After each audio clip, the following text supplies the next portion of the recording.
अन्यमनोऽपि येन भूतले स्वयं रूप कदा मह्यं ददाति स्वपदान्तिकम्।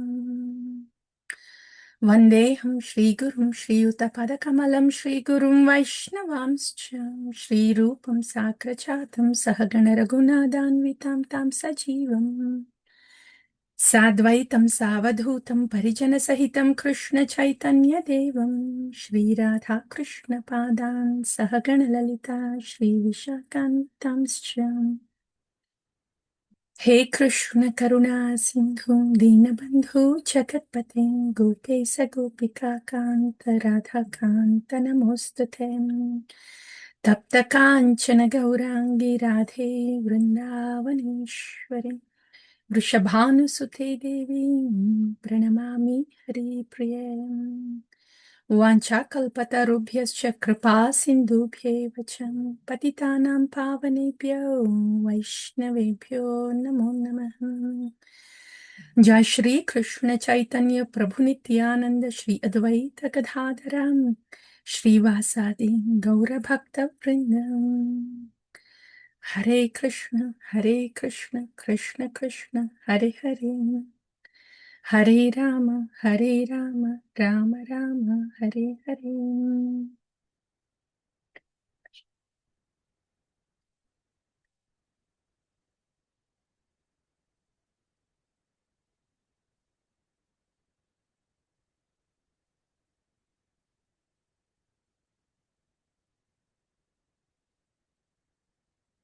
नमो विष्णुपादाय कृष्ण प्रेष्ठाय भूतले श्रीमते भक्ति वेदांत स्वामिनिति नामिने नमस्ते सारस्वत देवीं गौरवाणी प्रचारिणे निर्विशेष शून्यवादी पाश्चात्य देशतारिणे स्थले स्थले यस्य कृपा प्रभाभिः कृष्ण अन्यतृष्ण जनसंहितानां निर्मूलिता एव भवन्ति तस्मै नमो नमः श्रीलनरोत्तमाय ऐनन्दतनुजकिङ्करां पतितां मां विष्मे भवाम्बुधं कृपया तव पादपङ्कजस्थितधूलिसदृशं विचिन्तय नयनं कळदश्रुधारय वदनं गद्गदरुद्धया गिरा पुलकैर्निचितैर्वपुखदा तव नाम गृहणे भविष्यति युगायितं निमीषेण चक्षुषा प्रावर्ष्यायितं शून्यायितं जगत्सर्वं गोविन्दविरहे नमः। मुखं करोति वाचालं पङ्गुं लङ्घयति गिरिं यत्कृपातम् अहं वन्दे श्रीगुरुं दीनतारिणं परमानन्दमाधवं श्रीचैतन्यदेवम् तथापि कीर्तयामि यङ्गा यदा मतिं यदा श्रुतं कीर्तिं हरिं स्वां सत्कर्तुं गिरामन्याभिधासते स्थितिर्सेवा गतिर्यात्रा स्मृतिश्चिन्ता स्तुतिर्वाच भूयः सर्वात्मनः विष्णु मयि धियं त्वयि चेष्टितम्। जय जय श्री चैतन्य जय नित्यानन्द जय अद्वैत चन्द्र जय गौर भक्त वृन्द। जय जय श्री चैतन्य जय नित्यानन्द जय अद्वैत चन्द्र जय गौर भक्त वृन्द। जय जय श्री चैतन्य जय नित्यानन्द जय अद्वैत चन्द्र जय गौर भक्त वृन्द। पंचतत्वात्मकं कृष्णं भक्तरूपस्वरूपकं भक्तावतारां भक्ताख्यं नमामि भक्तशक्तिकम्। ॐ नमो भगवते वासुदेवाय। ॐ नमो भगवते वासुदेवाय। ॐ नमो भगवते वासुदेवाय।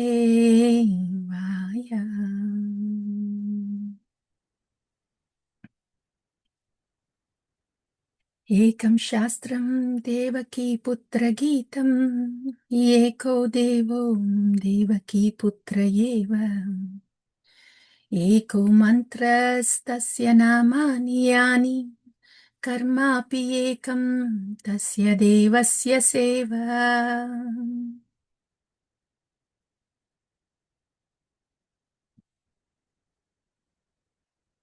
సో డియర్ డివోటీస్, మనము భగవద్గీత కదా. సో భగవద్గీత ఇప్పటి వరకు ఏం విన్నాము అండ్ ఇవాళ ఏం వింటాం? ఫస్ట్ చాప్టర్, 1వ అధ్యాయము, 2వ అధ్యాయము అండ్ 3వ అధ్యాయం, 4 4 అధ్యాయాలు విన్నాం కదా. అర్జునుడు ప్రపత్తి తీసుకున్న తర్వాత శ్రీకృష్ణుడు నిష్కామ కర్మయోగం గురించి చెప్పడం ప్రారంభించాడు స్వామి. సో సెకండ్ చాప్టర్లో, 2వ అధ్యాయంలో, 3వ అధ్యాయంలో నిష్కామ కర్మయోగం గురించి వింటున్నాము. అండ్ నిష్కామ కర్మయోగం అంటే ఏంటి, అది ఎట్లా చేయాలి, స్థిత ప్రజ్ఞ అంటే ఏంటి అనేది 2వ అధ్యాయంలో చెప్పాడు స్వామి. దెన్ 3వ అధ్యాయంలో అందరూ కర్మను ఆచరించక తప్పదు, సో కర్మను ఆచరించాలి. అండ్ యత్ యత్ ఆచరతే శ్రేష్ఠ, కర్మని విష్ణువుకి యజ్ఞంలాగా అర్పించాలి, అప్పుడు మనకు ఆ కర్మ ఫలితం అనేది అంటుకోదు అని చెప్పి అట్లా నిష్కామ కర్మయోగం అట్లా చేయాలని చెప్పి యత్ యత్ ఆచరతే శ్రేష్ఠ. ఒక కర్మ చేయాల్సిన అవసరం ఉందా లేదా అనేది క్వశ్చన్ కాదు ఇక్కడ.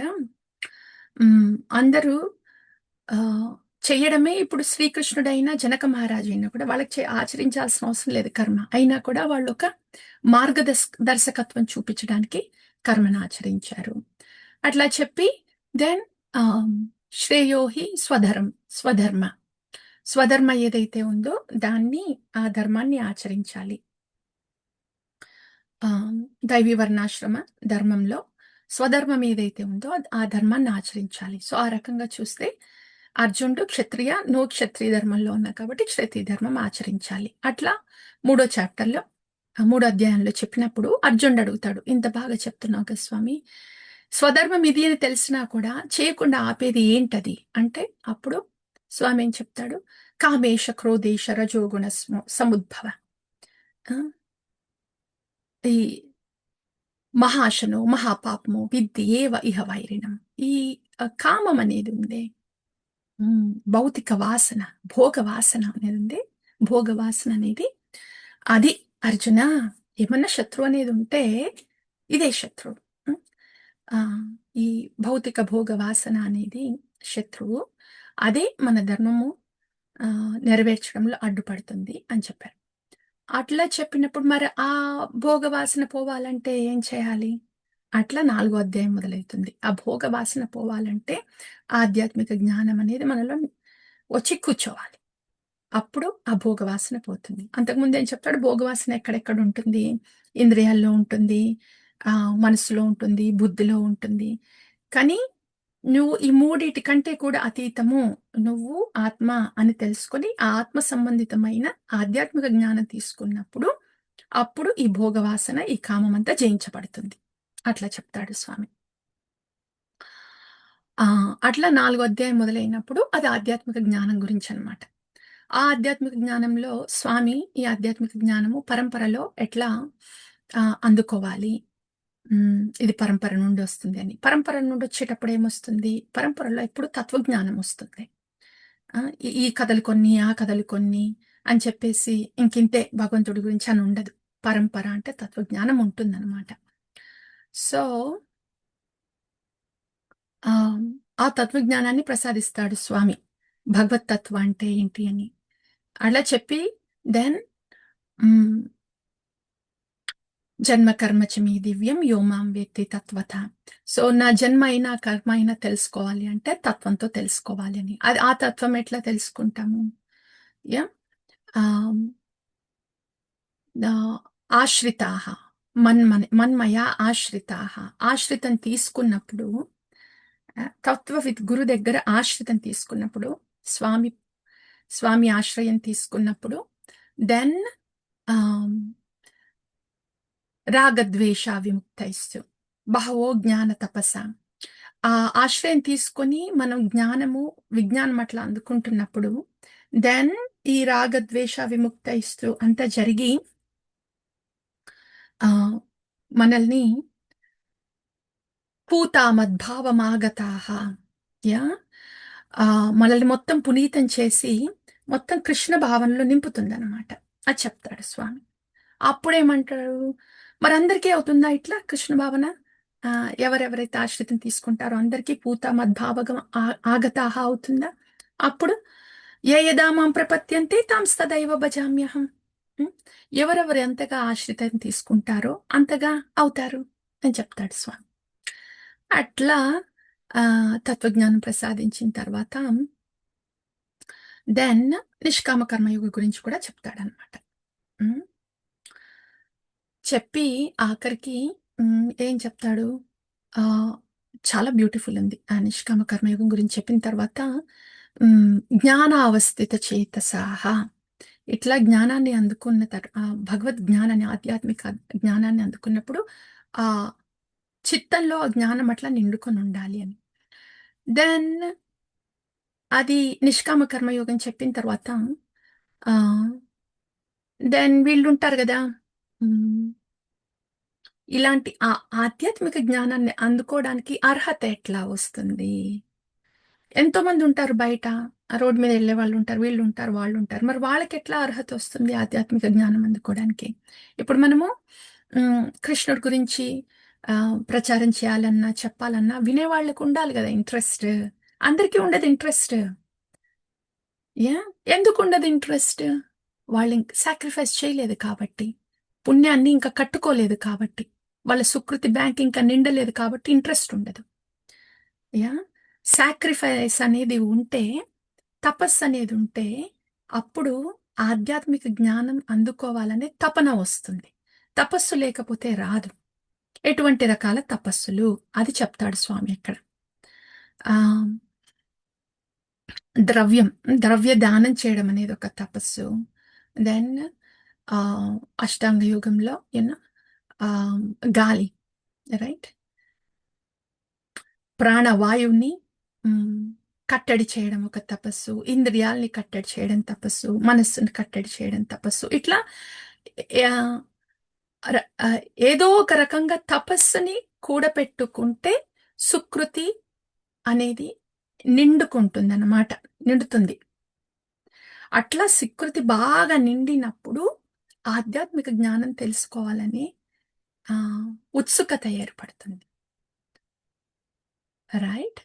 సో, అప్పుడు సరే అట్లా ఆధ్యాత్మిక జ్ఞానం తెలుసుకోవాలి అనే ఆహ్, జిజ్ఞాస వచ్చినప్పుడు ఏం చేయాలి? తత్విధి ప్రణిపాతేన పరిప్రశ్నేన సేవయ ఉపదేక్షంతి తే జ్ఞానం జ్ఞానినః తత్వదర్శినః.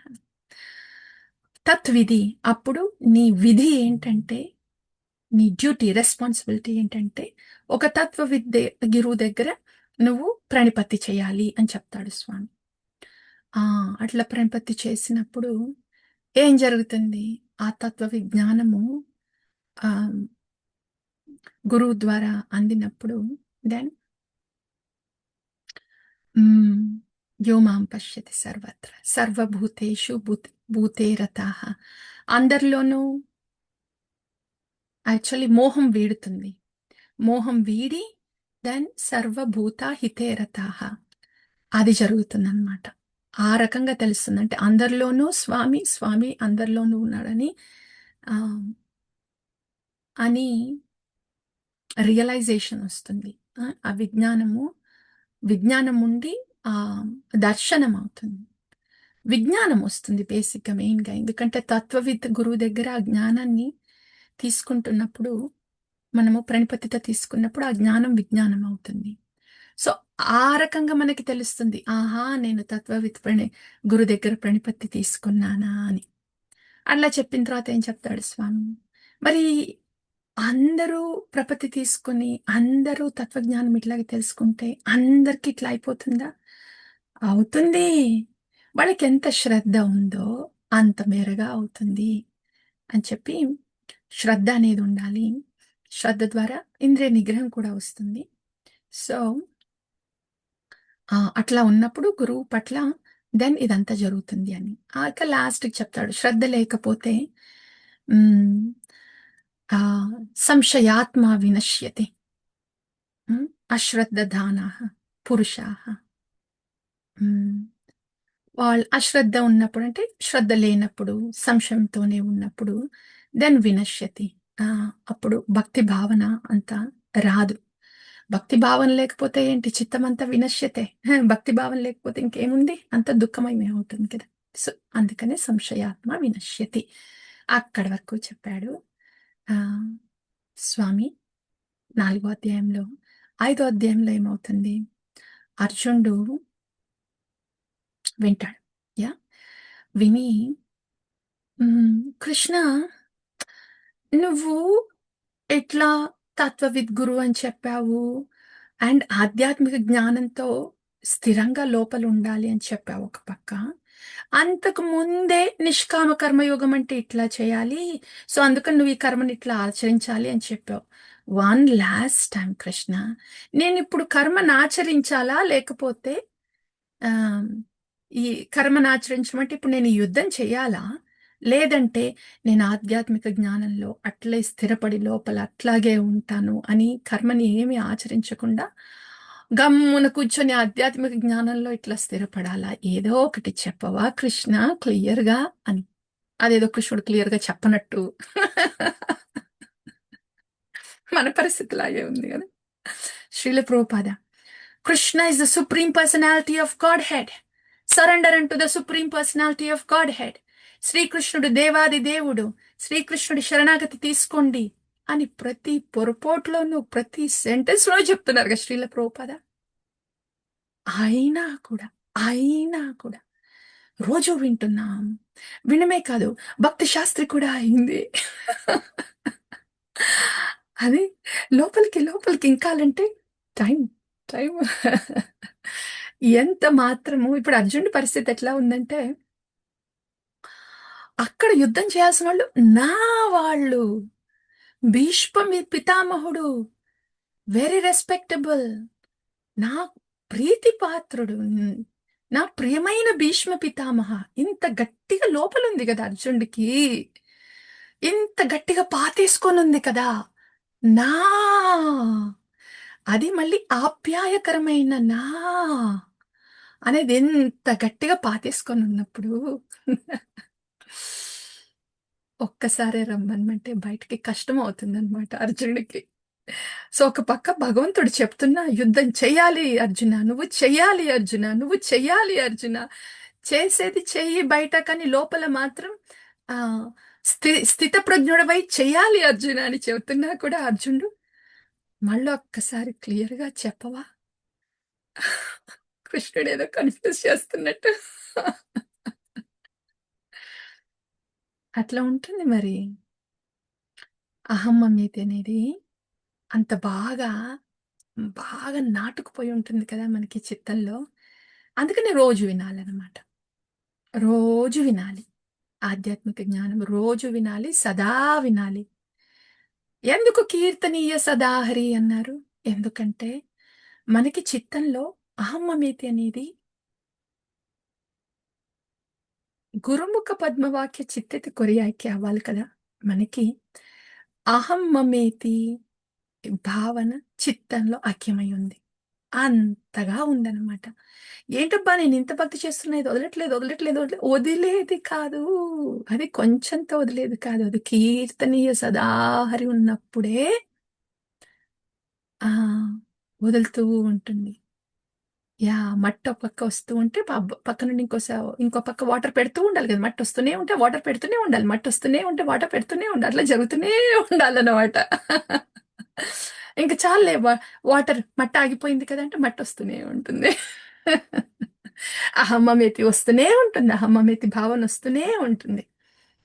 ఆ భావనకి కంటిన్యూయస్‌గా అది అది ఆ భావనంతా పోవాలంటే, ఆ చేతో దర్పణం అంతా కావాలంటే, ఇక్కడి నుండి మనం వాటర్ పెడుతూనే ఉండాలి. హరే కృష్ణ కృష్ణ కృష్ణ హరే హరే రామ హరే రామ రామ రామ హరి హరి. ఇది కంటిన్యూయస్ ప్రాసెస్ అనమాట. అబ్బా! ఇంకా అవ్వలేదేంటి అని అనుకోవడానికి లేదు. సో, అర్జునుడు అడిగాడు. నేను అర్జున్ చెప్తున్నాను. ఇప్పుడు శ్రీకృష్ణుడు ఏం చెప్తున్నాడో 5థ్ చాప్టర్‌లో విందాం. హ్మ్. Yeah! So, fifth chapter open చేద్దాం. హ్మ్.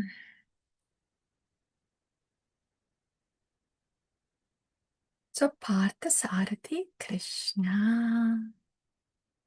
దర్శనం తీసుకున్నాము. పార్థసారథి కృష్ణ.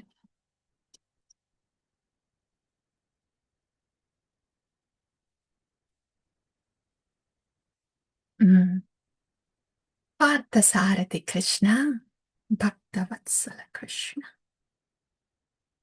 కర్మాపి ఏకం తస్య దేవస్య సేవ.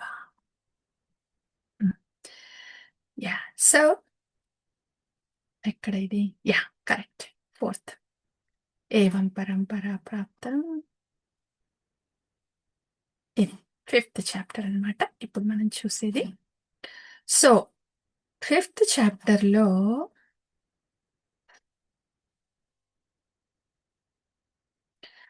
ఒక్క క్షణము. యా ఇందులో 5th చాప్టర్లో స్వామి అర్జున్ అడుగుతాడు కదా question. So I want to bring in తర్వాత ఈ 2 శ్లోకాస్ కూడా యాడ్ చేద్దాము పవర్ పాయింట్కి. Where is the 5th chapter, the 2 శ్లోకాస్. నిత్య సన్యాసి అంటే ఏంటో వినాలి, చాలా బాగుంటుంది అది. That is related to us. Okay. So అర్జునుడు అడుగుతాడు కదా, ఏదో ఒకటి క్లియర్గా చెప్పవా కృష్ణ, నేను ఇప్పుడు సన్యాసం చేయాలా? ఏమి పనులు నా నా కర్మను పక్కా పెట్టేసి కర్మ సన్యాసం చేయాలా, ఆర్ ఇప్పుడు నా కర్మను ఆచరించాలా అని అడిగినప్పుడు భగవంతుడు ఏం చెప్తాడంటే, శ్రీ భగవానువాచం సన్యాస కర్మయోగశ్చ నిఃశ్రేయస కరౌ ఉభౌ తయోస్తు కర్మ సన్యాసాత్ కర్మయోగో విశిష్యతే. ఆ, కర్మ సన్యాసం అనేది ఎట్లా అంటే చిన్నప్పుడే ఇప్పుడు ఈ ఇంపర్సనల్ ఇంపర్సనల్ బ్రాహ్మణ్ రియలైజేషన్ ఉంది కదా, అహం బ్రహ్మాస్మి రియలైజేషన్. దాంట్లో చిన్నప్పుడే ఏంటంటే వాళ్ళు ఫారెస్ట్కి వెళ్ళిపోతారు, అడవికి వెళ్ళిపోయి అక్కడే అష్టాంగ యోగం చేసేసి దెన్ బ్రహ్మ బ్రహ్మ నిర్వాణము పొందాలని వెళ్తారనమాట. అది అక్కడ కర్మ సన్యాస యోగం ఉంటుంది. ఆ దాంట్లో వాళ్ళు ఈ సొసైటీ సంఘంత్యత్వ, ఈ సంఘానికి దూరంగా ఉండి అడవిలోకి వెళ్ళిపోయి ఇక వాళ్ళు అష్టాంగ యోగ చేసుకొని దెన్ అజ్ఞానంలో ఉండి దెన్ బ్రహ్మ నిర్వాణం, అటువంటి ఆ రౌట్ లో ఓకే అది కర్మ సన్యాసం. అట్లా చేసి బ్రహ్మ నిర్వాణం పొందడం అనేది అది ఉంది అర్జున. రెండోది ఆ కర్మయోగో విశిష్యతే, ఈ ఉన్న కర్మని చేసే ధర్మాన్ని కర్మని ఒక యజ్ఞంగా అర్పించడం కూడా ఉంది. ఈ రెండు ఉన్నాయి అర్జున, ఈ రెండు ఉన్నాయి, రెండిటి ఫలితం ఒకటే. అంటే ఆ కర్మ సన్యాసం చేసినప్పుడు వాళ్ళకి కూడా అక్కడ ముక్తి లభిస్తుంది. ఇక్కడ కర్మని యజ్ఞం విష్ణుకి యజ్ఞంగా చేసినప్పుడు దాంట్లో ఆటోమేటిక్గా ముక్తి ఉంటుంది. సో ఈ రకంగా రెండు ఒకటే, కానీ నేను నీకు రికమెండ్ చేసేది నువ్వు కర్మ యోగని చేయాలి అని చెప్తాడనమాట స్వామి. ఇక్కడ స్వామి అనేది కర్మ సన్యాసము ఈ రోజుల్లో చేయడం అనేది లేదు. ఈ కర్మ సన్యాసం అనేది శ్రీపాద శంకరాచార్య ఉన్నారు, ఆ కాలంలో స్ట్రిక్ట్ గా అడవులకి వెళ్ళిపోయి అక్కడ తపస్సు చేసుకొని బ్రహ్మ నిర్వాణం పొందేది. దాని గురించి అన్నమాట ఇక్కడ స్వామి అనేది. ఇంకా అది చెప్పిన తర్వాత స్వామి ఏమంటాడంటే, ఆయన కర్మ సన్యాసం అంటే సన్యాసం అంటే ఏమనుకుంటున్నావు అర్చన, ఇది ఇంపార్టెంట్. జ్ఞేయస్స నిత్య సన్యాసి యో నద్వేష్టి న కాంక్షతి నిర్ద్వంద్వో హి మహాబాహో సుఖం బంధాత్ ప్రముచ్యతే. అది మనం కర్మ సన్యాసం కాదు చేసేది, నిత్య సన్యాసి అవ్వాలి. అట్లెట్లా, అసలు సన్యాసమే కాదు కదా, కర్మ సన్యాసం కాదు అంటే బయటకేం కనిపించబడలా, బయట చేస్తూనే ఉంటాము కర్మలు, కానీ నిత్య సన్యాసి అవ్వడం. నిత్య సన్యాసి అంటే ఏంటి స్వామి చెప్తున్నాడు, జ్ఞేయస్య నిత్య సన్యాసి యో న ద్వేష్టి న కాంక్షతి నిర్ద్వంద్వో హి మహాబాహో. ఎవరైతే నిత్య సన్యాసి అంటే ఎవరంటే, డియర్ డివోటీస్, ఇది ఎందుకు ఇంపార్టెంట్ అంటే మనకి అందరం డివోటీస్, మనం ఏ ఆశ్రమంలో ఉన్నా కూడా, ఇప్పుడు గృహస్థాశ్రమం ఉన్నాం కదా, మనము సన్యాసి ఆశ్రమానికి వెళ్ళాలి అంటే కుదరదు. అట్లా సన్యాసి బయట సన్యాసిలాగా కనిపించలేము, కానీ లోపల నిత్య సన్యాసిలాగా ఉండొచ్చు. ఎట్లా అది? యో న ద్వేష్టి న కాంక్షతి నిర్ద్వంద్వో. ద్వేషం, లోపల ద్వేషం అనేది అండ్ కాంక్ష అనేది లేకుండా ద్వంద్వాతీతంగా ఉండడం అన్నమాట నిత్య సన్యాసి అంటే. లోపల అట్లా ఉండగలగడం. అట్లా ఉన్నప్పుడు సుఖం బంధాత్ ప్రముచ్యతే. చాలా త్వరగా ఆ ఈ బాధను కలిగించే భౌతిక బంధాల నుండి విముక్తి అవుతుంది. సుఖం బంధాత్ ప్రముచ్యతే. ఈ గుణాల సంబంధితమైన బంధాల నుండి విముక్తి అవుతుంది. చాలా తొందరగా అవుతుంది సుఖం బంధాత్ అని చెప్తాడు స్వామి. Wow, that is so good కదా. నిత్య సన్యాసి యో న ద్వేష్టి న కాంక్షతి నిర్ద్వంద్వో హి. అదెట్లా అవుతుంది? నిత్య సన్యాసం ఎట్లా అవుతుంది? లోపల మనకి ద్వంద్వం లేకుండా ఉండాలి, ద్వేష్టి కాంక్షతి లేకుండా ఉండాలి అనేది.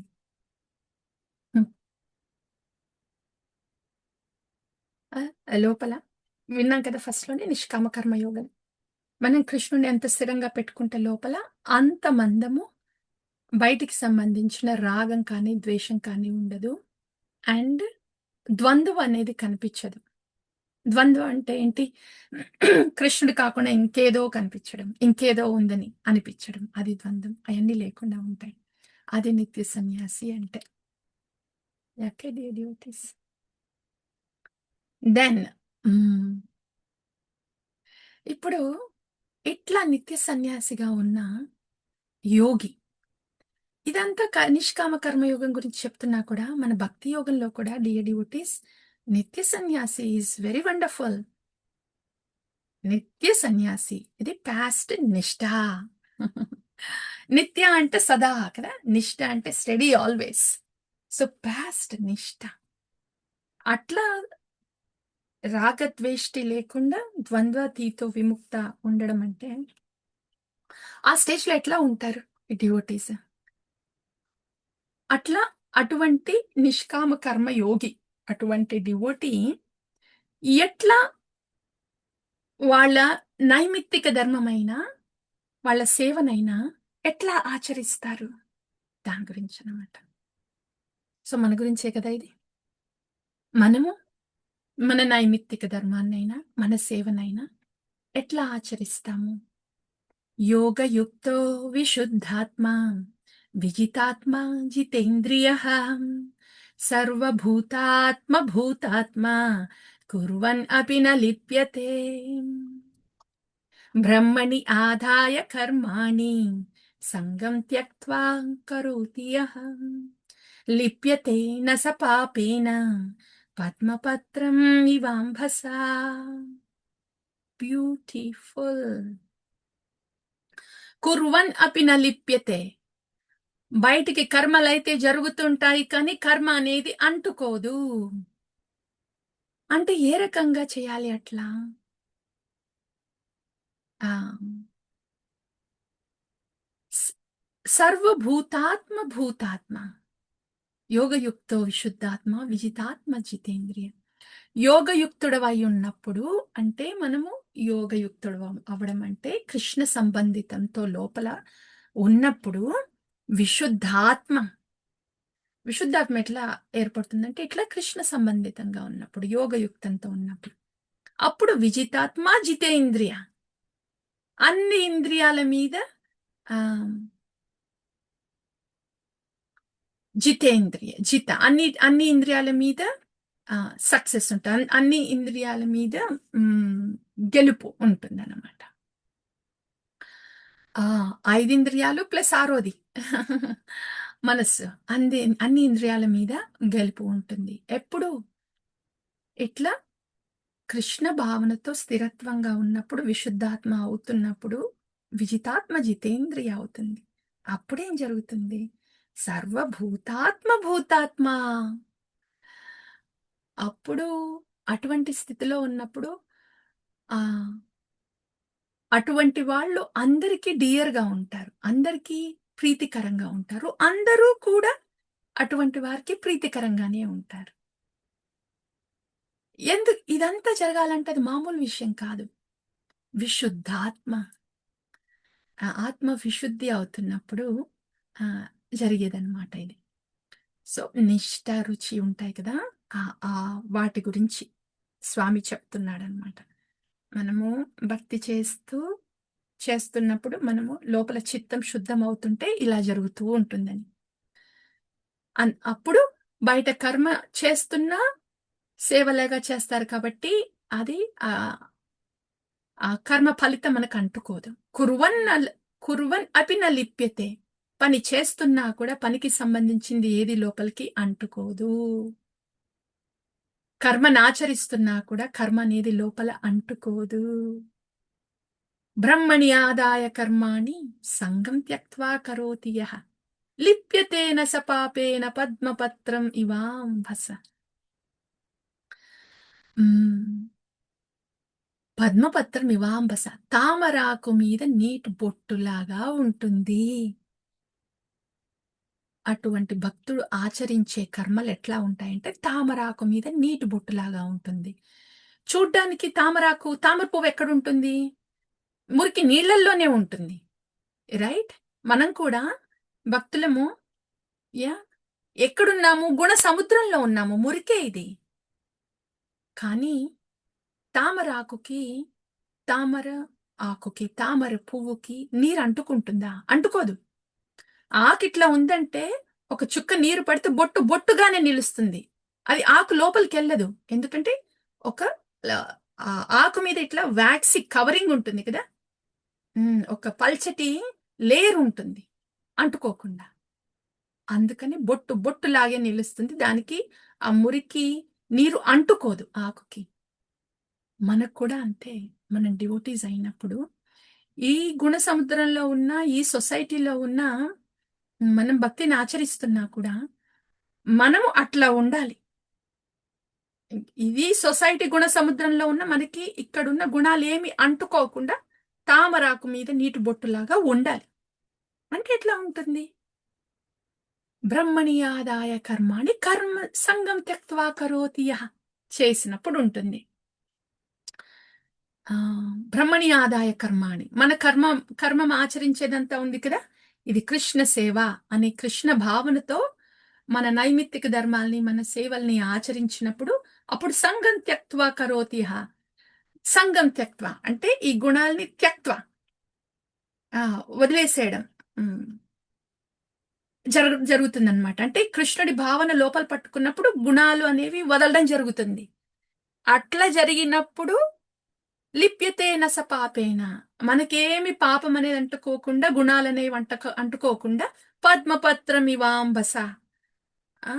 తామరాకు మీద నీటి బొట్టులాగా మనం కూడా ఈ సొసైటీలో ఉన్న ఈ మోడ్స్ అనే గుణ సముద్రంలో ఉన్నా కూడా, గుణాలనే సముద్రంలో ఉన్నా కూడా మనము అవేవి అంటుకోకుండా తామరాకు మీద నీటి బొట్టులాగా మన కర్మల్ని సేవలుగా చేసుకుంటూ ఎళ్తాము. నైమిత్తిక ధర్మమైనా, నిత్య ధర్మమైనా. లిప్యతేన స పాపేన పద్మపత్రం ఇవాంభస. హ్మ్. మన భక్తి అటు దిశగా వెళ్ళాలనమాట. ఇదంతా ఓవర్‌నైట్‌గా ఇప్పుడే చేసేయాలని కాదు. వింటున్నాము. ఓహ్! ఈ దిశగా వెళ్ళాలా? ఇంత బాగుంటుందా? అని వింటున్నాము. హ్మ్. సో, ఇట్లా వింటూ ఉంటే ఆహా! ఇట్లా వెళ్ళాలని డైరెక్షన్ తెలుస్తుంది. డైరెక్షన్ తెలిసింది గదా! ఇప్పుడు అటువైపు డ్రైవ్ చేయాలి. డ్రైవింగ్ ఎట్లాగో చేస్తున్నాము. డైరెక్షన్ ఏంటో తెలుస్తుంది. అటువైపు డ్రైవ్ చేయాలి. అది. అది. సో, కర్మల్ని ఆ రకంగా ఆచరిస్తారనమాట. నిష్కామ కర్మయోగి. భక్తుడు నైమిత్తిక ధర్మం, నిత్య ధర్మం. ఇంతటి స్టేట్‌కి రావాలంటే పద్మపత్రం ఇవాంభస లిప్యతేన స పాపేన పద్మపత్రం ఇవాంభస. యాహ్! అండ్ కుర్వన్ అపి న లిప్యతే సర్వభూతాత్మ కుర్వన్ అపి న లిప్యతే. ఆ స్టేట్‌కి రావాలంటే ఏం చేయాలి? ఇది మనకి వర్తిస్తది ఇప్పుడు. ఇప్పుడేం చేయాలి నేను? భగవాన్ చాలా బాగా చెప్పావు. ఆ స్థితి చాలా అమోఘంగా ఉంది. ఆ! అది నిష్ట, రుచి ఆ స్టేజ్‌లో ఉంది. మరి నేనిప్పుడేం చేయాలి? ఆ! ఇప్పుడే మొదలుపెడుతున్నాను కదా భక్తి. ఏం చేయాలి భగవన్? తద్బుద్ధస్తదాత్మానస్తన్నిష్టస్తత్పరాయణాః గచ్చంతి అపునరావృత్తిం జ్ఞాననిర్ధూతకల్మషాః. బ్యూటిఫుల్. నీకు బుద్ధనేదుందా? మనసనేదుందా? విశ్వాసమనేదుందా? అదంతా నా మీద పెట్టేసేయి అని చెప్తున్నాడు భగవంతుడు. నీ బుద్ధిని, నీ మనసుని, నీ విశ్వాసాన్ని నా మీదుంచు. తత్పరాయణాః. ఆ! నన్ను రిఫ్యూజ్‌గా తీసుకో. నా ప్రపత్తి తీసుకో. నీ బుద్ధిని అటువైపు పెట్టి, ఇటువైపు పెట్టి, దీని మీద పెట్టి, దాని మీద పెట్టి, వాళ్ళ మీద పెట్టి, వీళ్ళ మీద పెట్టి. ఇక నీ విశ్వాసం ఎక్కడుంటుంది? నీ బుద్ధి, మనసు అటు, ఇటు, అటు, ఇటు, అటు, ఇటు అన్ని చోట్ల తిరుగుతుంటే చుట్టూ. అటువైపు కాదు వెళ్ళాల్సింది. బుద్ధిని నా వైపు రాని, మనసుని నా వైపు రాని, విశ్వాసం నా వైపు ఉంచు. నన్ను ప్రపత్తి తీసుకో. అట్లా తీసుకున్నప్పుడు ఏమవుతుంది నీకు? జ్ఞాన నిర్ధూత కల్మషాః. నేనిచ్చే జ్ఞానంతో నీ కల్మషం ఏమైతే ఉందో లోపల మొత్తం పోతుంది. అప్పుడేమవుతుంది? గచ్చంతి అపునరావృత్తిం. మళ్ళీ తిరిగి ఈ దుఃఖాలయం అనే స్థానానికి రాకుండా ఉండే ఆధ్యాత్మిక జగత్తుకి వస్తావు. గచ్చంతి అపునరావృత్తిం. ఏ చోటికైతే వెళ్తే తిరిగి రావడం అనేది జరగదో ఆ చోటికి వస్తావు. ఏంటది? ఏ చోటికెళ్తే తిరిగి రాము? దుఃఖాలు పడి, పడి, పడి ఇప్పుడు ఎడారిలో ఉందనుకోండి. ఎడారిలో నడిచి, నడిచి, నడిచి, నడిచి ఒక చోట ఒయాసిస్ వచ్చిందంటే, ఆ ఒయాసిస్ నుండి మళ్ళీ ఎడారిలోకెళ్ళాలనిపిస్తదా? వెళ్ళాలనిపించదు. అలాగే ఈ గుణ గుణ సంబంధమైన ఈ భౌతిక జగత్తులో పడి, పడి, పడి, పడి ఉన్ని గుణ సముద్రంలో కొట్టుకొని, కొట్టుకొని, కొట్టుకొని ఆధ్యాత్మిక జగత్తుకి వెళ్ళిన తర్వాత తిరిగొస్తామా ఇక్కడికి? రాము. గచ్చంతి అపునరావృత్తిం. సో, ఆ స్థానంకి రావాలంటే నీ బుద్ధిని, నీ ఆత్మని, నీ విశ్వాసాన్ని మొత్తం నా యందుంచి నన్ను ప్రపత్తి తీసుకో. అట్లా ప్రపత్తి తీసుకొని నా జ్ఞానాన్ని నువ్వు అందుకుంటే అది విజ్ఞానమై నీ కల్మషాలన్నిటినీ కడిగేస్తుంది. ఈ రకంగా నువ్వు ఆధ్యాత్మిక జగత్తుకొస్తావు. చాలా బాగా చెప్పాడు కదా స్వామి. హ్మ్. Yeah! This is very beautiful. బుద్ధి నా మీదుంచి, మనసు నా మీదుంచి, విశ్వాసం నా మీద ఉంచు. పదే పదే మనసు అటు ఇటు వెళ్తుంది. పదే పదే ఈ బుద్ధి ఇంకేదో చేస్తే నా నా ప్రాబ్లమ్ ఫిక్స్ అవుతుంది. నా బాధలు పోతాయి అని ఏదో చెప్పడానికి చెప్పొస్తదనమాట ఈ బుద్ధి. యాహ్! ఇదుంది కదా! ఇది ఫిక్స్ చేస్తే నీకయిపోతుంది అని ఏదో చెప్పొస్తది. అండ్ విశ్వాసం కూడా దేని మీదో స్టాక్ మార్కెట్ మీద ఉంటుంది మన విశ్వాసము. అదే మనకేదో ఇటర్నల్ ఆక్యుపేషన్ అయినట్టు ఆర్ జాబ్ మీద. అబ్బా! ఈ జాబే నా లైఫ్. ఇది లేకపోతే నా లైఫ్ లేదు. జాబ్ చెయ్యాలి కరెక్టే. ఈ జాబ్ కాకపోతే ఇంకొకటి. యాహ్! అట్లా మనుషుల మీద. ఈ భౌతిక వాటి మీద విశ్వాసం ఎక్కువను. అక్కడ పట్టుకొనుంటుందనమాట. ప్రస్తుతం మంది అక్కడుందనమాట. వాటిని తీసుకొచ్చి ఆ బుద్ధిని అక్కడి నుండి, ఆ మనసుని ఆ భౌతిక వస్తువు నుండి ఆ విశ్వాసాన్ని ఆ భౌతిక వస్తువు నుండి భగవంతుడి మీద పెట్టాలి. అది భగవంతుడు చెప్పేది. ఇది ఇది మనం ఇప్పుడు చేయాల్సిందే. రోజు రోజు చేసేదే కదా! హ్మ్. అట్లా చేస్తుంటే, చేస్తుంటే బుద్ధిని, మనస్సుని, విశ్వాసాన్ని భగవంతుడి మీద పెడుతుంటే, పెడుతుంటే, పెడుతుంటే దెన్ ఆ నిష్ట ఆ రుచి ఆ స్థానానికొస్తాము. అది. అట్లా వచ్చినప్పుడు ఆ నిష్ట, రుచి ఆ స్థానంకొచ్చినప్పుడు వాళ్ళ దృక్పథం ఎట్లా ఉంటుంది? విద్యా వినయ సంపన్నే బ్రాహ్మణే గవిహస్తిని శుని చైవ శ్వపాకే చ పండితాః సమదర్శినః. ఆ! ఆహ్, రుచి, నిష్ట, రుచి. రుచి అంటే భగవత్‌కి సంబంధించింది ఏదైనా రుచి అనమాట. నామం మీద రుచి, సేవ మీద రుచి, కథ మీద రుచి అంతా భగవత్ రుచి. అంత భగవంతుడి మీద రుచున్నప్పుడు ఎటు చూసినా భగవంతుడే కనిపిస్తాడు. సో, హ్మ్. చండాలుడిని చూసినా చండాలుడంటే ఎవరు? శునక మాంసంని తినేవాళ్ళు చండాలుడు. శునకాన్ని చూసినా, శునక మాంసం తినేవాళ్ళని చూసినా, బ్రాహ్మణ్ణి చూసినా, ఒక శూద్రుని చూసినా ఏం కనిపిస్తుంది వాళ్ళకి? వాళ్ళలో ఉన్న భగవంతుడే కనిపిస్తాడనమాట. ఎందుకంటే భగవంతుడి మీద అంత రుచి ఏర్పడింది కదా! దేని మీద రుచి ఏర్పడుతుందో మనకక్కడికే ఎళ్ళిపోతుంది మన చిత్తం. మిగతాయన్నీ పక్కకు పడిపోతాయి. అట్లా అన్నమాట. విద్యా వినయ సంపన్న. సో, అది అట్లా ఉంటుంది దృష్టి, దృక్పథం. ఇంకా ఇది ఇంకా బావుంటుంది డియర్ డివోటీస్ ఇది. అటువంటి దృష్టితో ఉన్నవాళ్ళు, వాళ్ళకి బయట లోపలెట్లా ఉంటారు? బయటెట్లా హ్మ్. కనిపిస్తారు. వాళ్ళ లోపల చిత్తము ఎట్లా ఉంటుంది? తదనుగుణంగా వాళ్ళు ఈ భౌతిక జగత్తులో ఎట్లా వ్యవహరిస్తారు? న ప్రహర్షయేత్ ప్రియం ప్రాప్య నోద్విజేత్ ప్రాప్య చాప్రియం. స్థిరబుద్ధిర్ అసమ్మూఢో బ్రహ్మవిద్ బ్రహ్మణి స్థితః. బ్యూటిఫుల్. వీళ్ళు బ్రహ్మవిద్ బ్రహ్మణి స్థితః. బ్రహ్మవిత్. హ్మ్. బ్రహ్మవిత్. విత్ సంవిత్ రైట్. సో, కృష్ణుడి బ్రహ్మణి స్థితః. ఆ! వాళ్ళు ఈ బ్రహ్మ జ్ఞానంలో ఉంటారు. అండ్ బ్రహ్మ నిష్టలో ఉంటారు స్థిరంగా. ఓకే. శ్రీకృష్ణుడు ఇప్పుడు ఈ లాంగ్వేజ్, ఈ వర్డ్స్ యూజ్ చేస్తున్నాడిప్పుడు స్వామి. ముందు ముందేమంటాడో చూద్దాము. కానీ ప్రస్తుతానికి ఈ వర్డ్స్ యూజ్ చేస్తున్నాడు. వాళ్ళు హ్మ్, బ్రహ్మ జ్ఞానంలో, బ్రహ్మ నిష్టలో స్థిరంగా ఉంటారు. కాబట్టి వాళ్ళు స్థిర బుద్ధిర్ అసమ్మూఢో.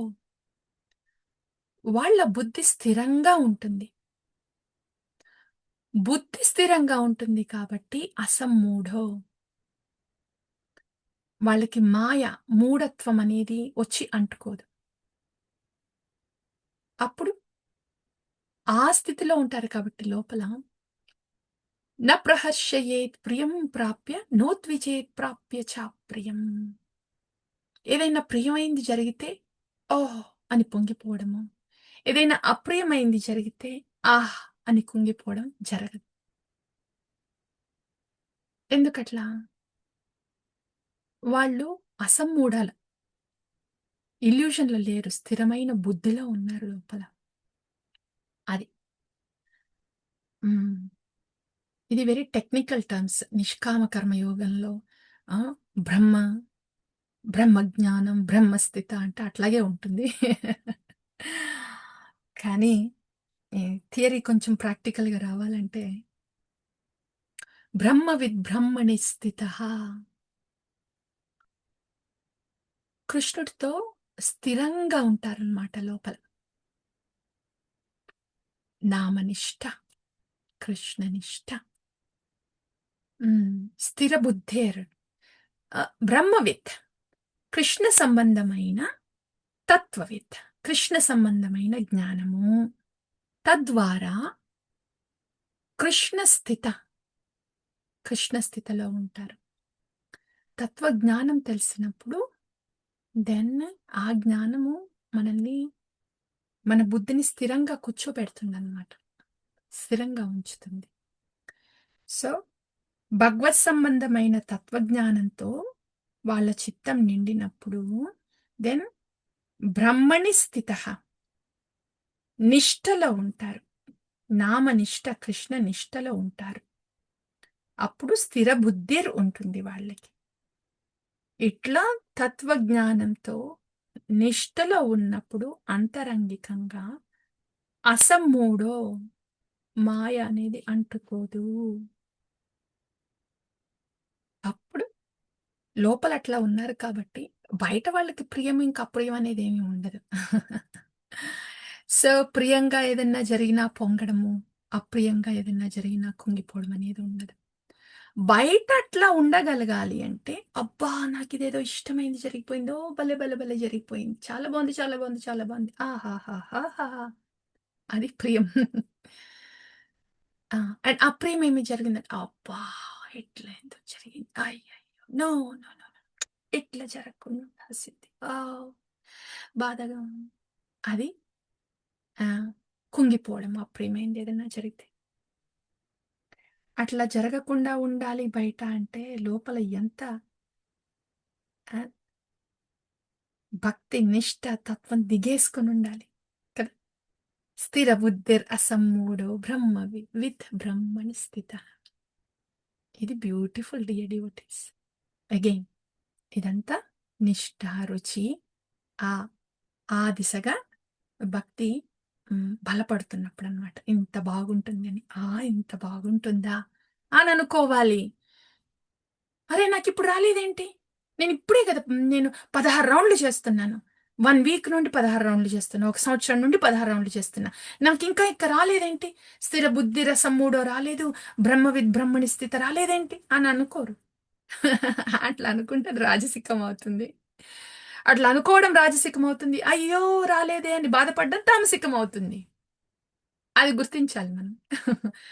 సో, ఇట్లా మనం శాస్త్రం వింటున్నప్పుడు అట్లా రాజసికంగా, తామసికంగా అనుకోవడం కాదు. సాత్వికంగా అనుకోవాలి.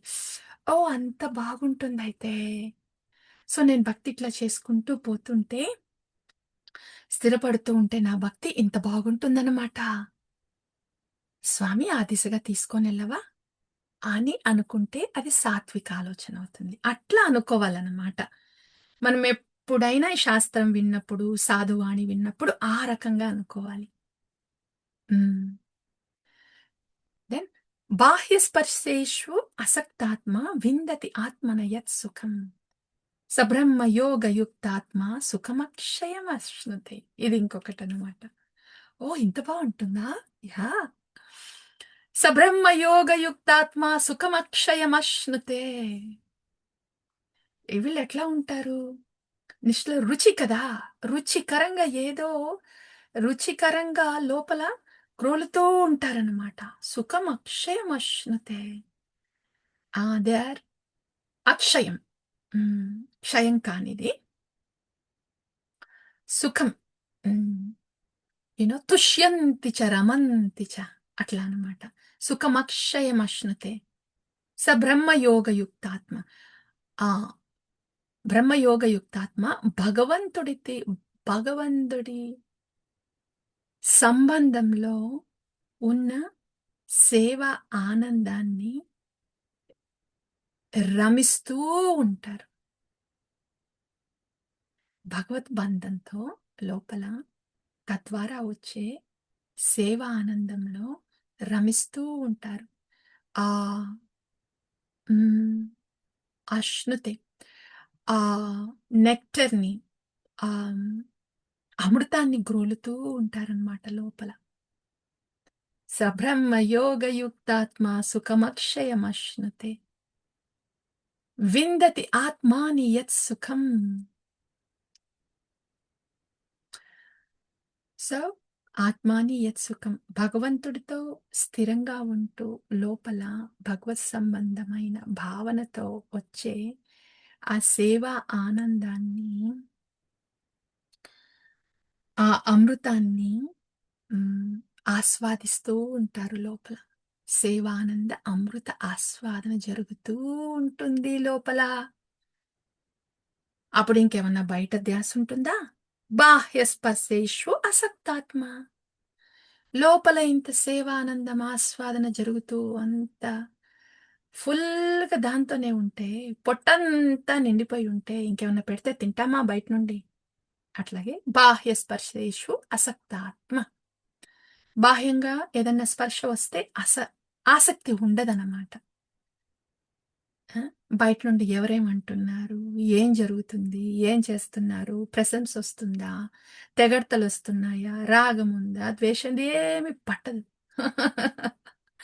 అలా పట్టకుండా ఉండగలగాలంటే లోపల అట్లా సేవానందాన్ని, ఆ అమృతాన్ని గ్రోలుతున్నప్పుడు ఆ శక్తి వస్తుంది. ఆ శక్తి, ఆ రుచి లోపల ఉన్నప్పుడు ఆటోమేటిక్‌గా బయట బాహ్య జగత్తుకి సంబంధించి ఏవైనా ఉంటే వాటిపైన ఆసక్తి తగ్గుతుంది. ఆసక్తి ఉండదు. విషయ విషయ వాసనపై ఆసక్తి ఉండదు. ఇది ఇంపార్టెంట్ డ్యూటీస్. లోపల ఇదవుతేనే బయటకి ఆ ఆసక్తి తగ్గుతుంది విషయ వాసన. లోపల సేవానంద ఆస్వాదన జరిగితేనే బయట విషయ ఆసక్తి తగ్గుతుంది. అట్లా కాకుండా మనము మొదట్లో ఆహ్, ఎస్పెషల్లీ భక్తి మొదలైనప్పుడు హ్మ్. తెలియకుండా మనము బయటయన్నీ కట్ చేసేసేయాలి. యాహ్! లోపల ఇంకా ఆస్వాదన ఏమి లేదు. కానీ బయటయి ఇది ఆపేయాలి, అది ఆపేయాలి, ఇది తీసేయాలి, అది తీసేయాలని మనము హ్మ్. చెయ్యలేనంతగా మీదేసుకుంటామనమాట. అలాంటప్పుడు కష్టమవుతుంది. సో, మన ఫోకస్ ఎక్కడుండాలంటే, సేవ ఆస్వాదన మీదుండాలి. సేవ ఎట్లాగో జరుగుతూ ఉంటుంది బయట. రైట్? ఆ సేవని మనము స్వామి ఇచ్చిన సేవగా, ఆ సేవ ఆస్వాదనలో ఉన్నప్పుడు, కృష్ణ భావన లోపల బలపడుతూ ఉన్నప్పుడు, దెన్ ఆటోమేటిక్‌గా ఆహ్, బయట ఆసక్తి తగ్గుతుంది. ఎట్లా అంటే ఇప్పుడు పండుంటుంది గదా! చెట్టు మీద పండుంటుంది. రైట్? చెట్టు చెట్టు మీదున్న పండు పక్వానికి రాకుండా పచ్చిగా ఉన్నప్పుడే ఆ కాయని లాగుతున్నామనుకోండి. అది తొందరగా రాదు. అట్లా లాగొద్దు. తెంపొద్దు. కాయ పండాలి. పండినప్పుడేమవుతుంది? మనం తెంపకుండానే చెట్టుని ఇట్లా విదిలిస్తే పండిపోయి ఉంటుంది కాయ రాలిపోతుందనమాట. అంటే పండుని లోపల ఎట్లా పక్వానికి తెచ్చుకోవాలా? అది లోపల దాని మీద ఉండాలనమాట దృష్టి. అట్లా పండుతున్నప్పుడు రాలిపోతుంది. సో, అర్ధ ప్రవృత్తి మీద దృష్టి ఉంటే అనర్ధ నివృత్తి జరుగుతూ ఉంటుంది. అంటే నేను సేవనెట్లా ఆచరించాలి? నా నామం చేస్తున్నాను కదా! సేవ చేస్తున్నాను కదా! దీన్ని భగవత్ ప్రసాదంగా భావించి దీన్ని ఆహ్, ఈ నామమైనా, ఈ సేవనైనా గౌరవంగా భగవత్ ప్రసాదంగా భావించి దీన్ని ఎట్లా నేను ఆహ్, ప్రసాదంగా భావించినప్పుడు రమిస్తామనమాట. అటువంటి భావనని మనం లోపల నింపుకుంటున్నప్పుడు దెన్ బయట ఆసక్తి తగ్గుతూ ఉంటుంది. అది. ఆ భక్తి భావాన్ని లోపల నింపుకోవాలనమాట. ఓకే. అది. Then yeah! సో, ఇప్పుడు విన్నామే ఇంత ఆస్వాదన జరుగుతుంది కదా! సో, ఆహ్, వాళ్ళకి ఇక్కడ సేవ ఉంది. సేవలో ఆస్వాదన జరుగుతుంది. కథ వింటున్నాము. కథలో ఆస్వాదన ఉంది. భగవత్ సంబంధమైన కథ. హ్మ్. భక్తుల సంఘంలో ఉన్నాము. భక్తుల సంఘంలో ఆస్వాదనే వేరు. మొత్తం భగవత్ సంబంధితమై ఉంటుంది కాబట్టి. ఇట్లా ఉన్నప్పుడు ప్రసాదం ఉంది. ప్రసాదంలో ఆస్వాదనే వేరు. ఇది స్వామికి అర్పించింది కాబట్టి. ఇట్లా భక్తి సంబంధమైన ఆస్వాదనలో ఉన్నప్పుడు ఇంకేదన్నా ఎవరైనా వచ్చి బయట నుండి చెప్పారనుకోండి. అదంత పెద్ద కృష్ణ సంబంధితం కాదు. అప్పుడు అప్పుడు సంగతేంటి? ఏహి సంస్పర్శజా భోగ దుఃఖయోనేయ ఏవ తే ఆది అంతవంతః కౌంతేయ న తేషు రమతే బుధః. బుధః ఈ బుద్ధి ఉన్నవాళ్ళు, కృష్ణ భావనతో ఉన్నవాళ్ళు ఓహ్! ఈ కృష్ణ భావనలో రమిస్తున్న వాళ్ళకి ఏహి సంస్పర్శజా భోగ దుఃఖయోనేయ ఏవతే ఆది అంతవంత కౌంతేయ. ఈ విషయ వాసన భౌతిక సంబంధమైంది ఏదైనా కూడా సంస్పర్శ జాబోగా ఇంద్రియాలైనా, ఈ 5 పంచేంద్రియాలైనా, మనసైనా కూడా ఈ భౌతిక జగత్తుకి సంబంధించి విషయ వాసనని భోగిస్తుంటే, అంటే డియర్ డివోటీస్, విషయ వాసన భోగించడం అంటే ఏదో టేస్టీగా ఉంటే తినడము, ఇంకేదో కృష్ణ సంబంధమైంది, ఉట్టి ఇంద్రియాలకు సంబంధించిందే కాదు, పంచేంద్రియాలకు సంబంధించిందే కాదు. మనస్సు, ఎస్పెషల్లీ మనస్సు. ఈ మనస్సు ఈ భౌతిక జగత్తుకు సంబంధించి ఆ ఆలోచనలో భోగిస్తూ ఉంటే ఆ దుఃఖయోనేయ ఏవతే, అది దుఃఖయోనేయ ఏవతే, దుఃఖానికి నాంది పలకడమే అన్నట్టు. మనసైనా ఇంద్రియాలైనా ఈ భౌతిక జగత్తుకు సంబంధించి భోగిస్తుంటే ఎందుకట్లా? ఆది అంతవంతః కౌంతేయ, ఈ భౌతిక జగత్తులో అన్నిటికీ ఆది అంతమనేది ఉంటుంది. ఒక మనిషికి సంబంధించిన ఆలోచన, ఒక వస్తువుకి సంబంధించిన ఆలోచన ఈ జగత్తులో దానికి ఆది ఉంటుంది, అంతం ఉంటుంది. ఆ వస్తువుకి ఉంది, ఆ మనిషికి ఆది ఉంటుంది, ఆ మనిషికి అంతం ఉంటుంది. ఆ వస్తువుకి సంబంధించిన ఆలోచన కూడా ఆది ఉంటుంది, అంతం ఉంటుంది. ఇట్లా ఆది, అంతం ఏదైతే ఉన్నాయో తత్సంబంధమైన ఆలోచన దుఃఖయోనేయ ఏవతే, దుఃఖానికి తప్పకుండా దారితీస్తుంది. ఇప్పుడో, రేపో, ఎప్పుడో. అందుకని ఏది ఆది అంతం లేదో అటువంటి వస్తువు పైన భావన ఉండాలి, ఆలోచన ఉండాలి, సంస్పర్శ జరగాలి. ఎవరు? ఆది అంతం లేని వస్తువు, ఆధ్యాత్మిక వస్తువు భగవన్. ఆ భగవన్ వస్తు మీద, భగవంతుడి మీద, కృష్ణుడి మీద సంస్పర్శ జరగాలి. ఇంద్రియాలతో సంస్పర్శ జరగాలి, మనస్సుతో సంస్పర్శ జరగాలి. అప్పుడు దుఃఖం ఉండదు. ఇది మనకిప్పుడు కూడా ప్రాక్టీస్ చేయొచ్చు. మన మనసు మనుషుల మీద ఆలోచన,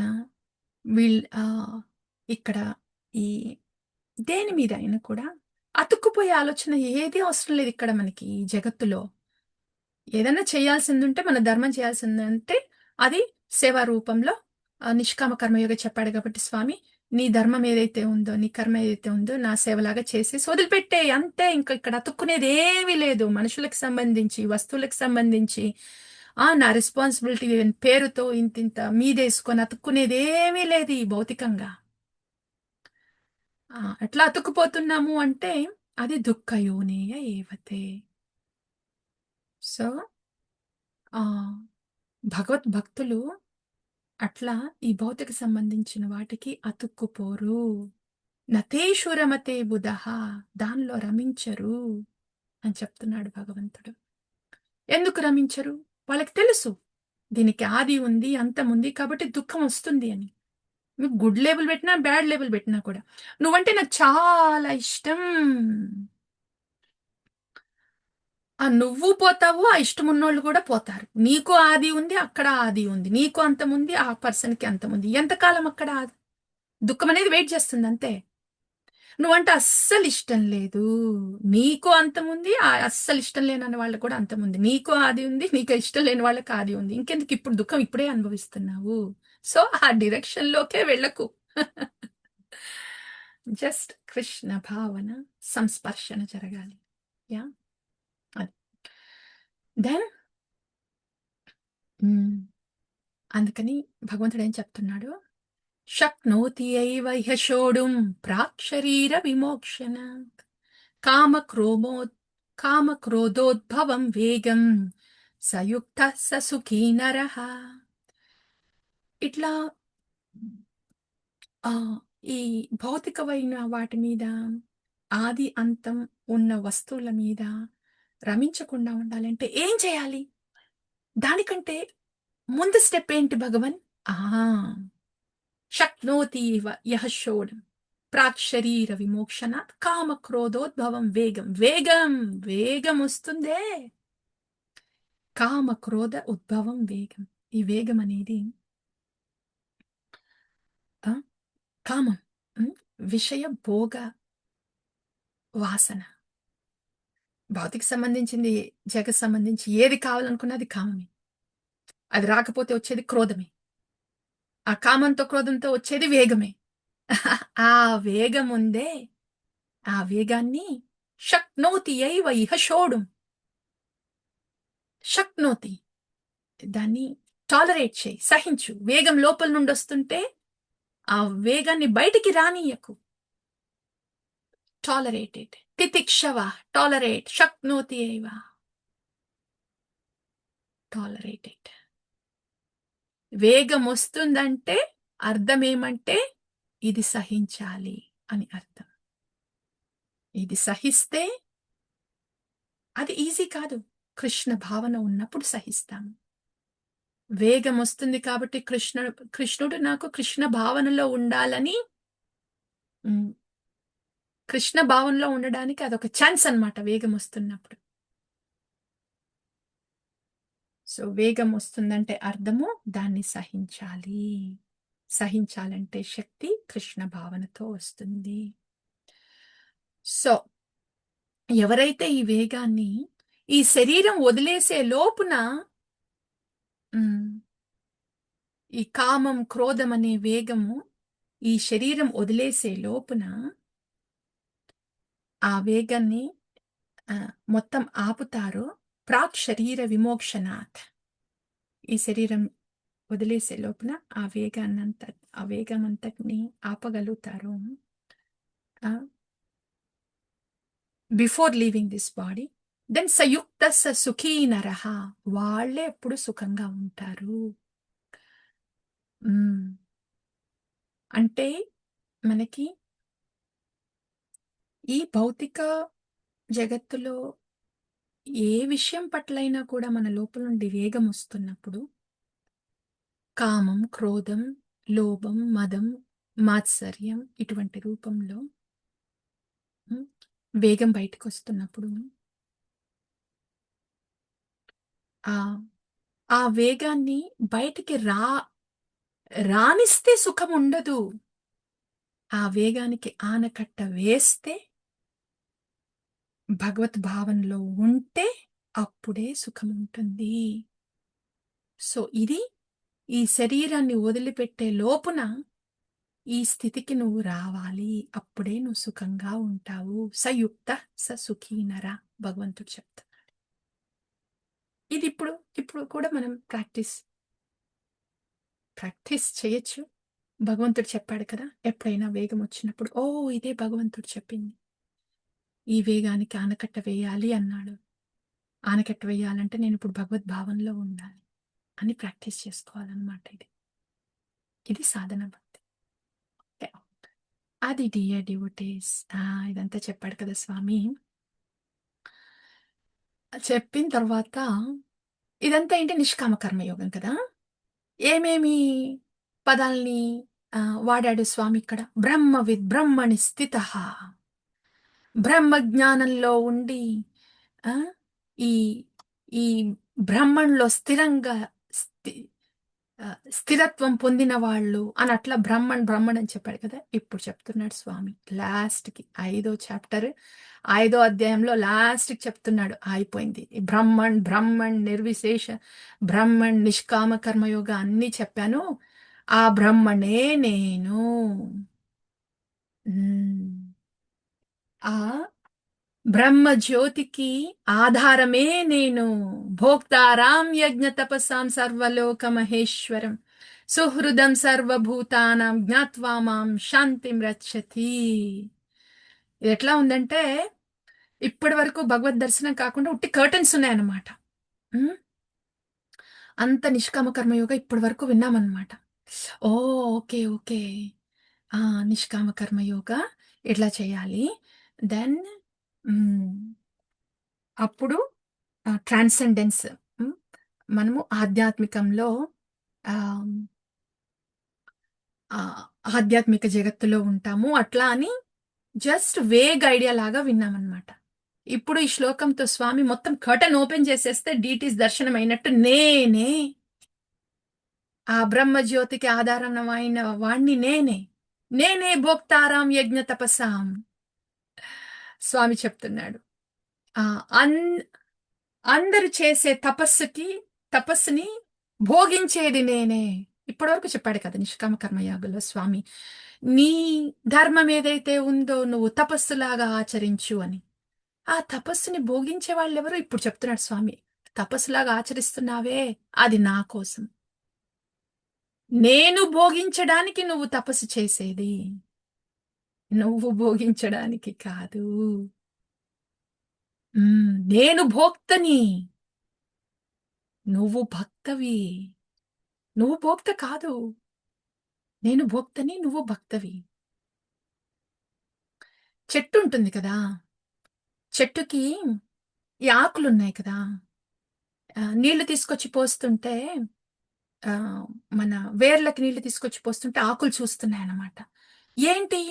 నీళ్లు వేర్ల దగ్గరే పోవాలా? ఆ వేర్లెక్కడో ఉన్నాయి భూమిలో. నేనిక్కడ బయటే ఉన్నాను కదా! ఆకుల్ని నేను. నా నుండే గదా సూర్యరశ్మి వస్తుంది. ఆ సూర్యరశ్మితో నేనిక్కడ ప్రాణవాయువుని మొత్తం మారుస్తున్నా కదా! ఆకులు నా మీద ఎయొచ్చు కదా నీళ్లు. ఆకుల మీద నీళ్లేస్తే చెట్టు ఆగుద్దా? ఆకు ఆకే, వేర్లు వేర్లే. ఆ వేర్లు భగవంతుడు. నీళ్లు వేర్ల దగ్గరికి పోతేనే ఆకు నిలుస్తుంది. మనం భక్తి భగవంతుడికి చేస్తేనే మన భక్తి నిలుస్తుంది. భగవంతుడు భోక్త. మనము భక్త. ఆ! మనం చేసేదంతా స్వామికి నైవేద్యంగా వెళ్తేనే మనకి ప్రసాదం లభిస్తుంది. మనము జీవాస్.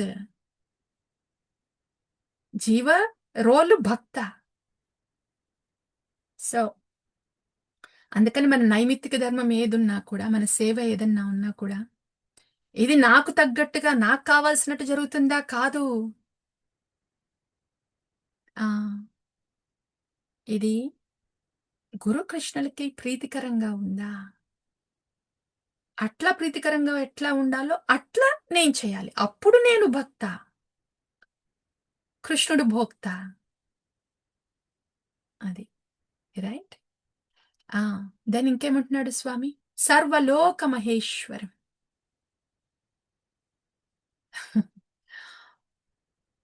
అన్ని లోకాలకి మహా ఈశ్వరుడు స్వామి.